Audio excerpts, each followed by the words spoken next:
Okay sir, start. Sir, હત્યાનો બનાવ બન્યો છે, શું છે વિગત?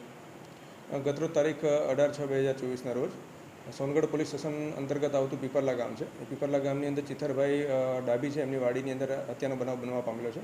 સદરુ બનાવની વિગત જોઈએ તો ચિથરભાઈ ડાબી છે, એમના સગાભાઈ ચંદુભાઈ ડાબી, કે જેઓ સિહોરથી તેમના બે મહેમાનો કલ્પેશભાઈ ગોહિલ અને દીપકભાઈ ચૌહાણ, કે જેઓ સિહોરના વતની છે, તેઓને પોતાની વાડી પર જમવા માટે લઈને આવેલ હતા.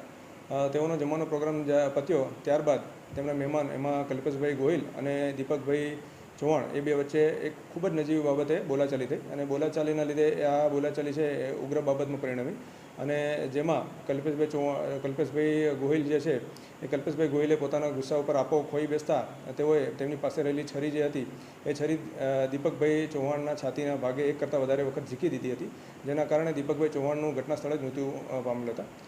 સદરુ બાબતની ગંભીરતાને ધ્યાને લઈ અને સોનગઢ પોલીસ સ્ટેશન દ્વારા તાત્કાલિક ઘટના સ્થળે પહોંચી અને આરોપી કલ્પેશભાઈ ગોહિલ છે તેની ધરપકડ કરવામાં આવેલ છે.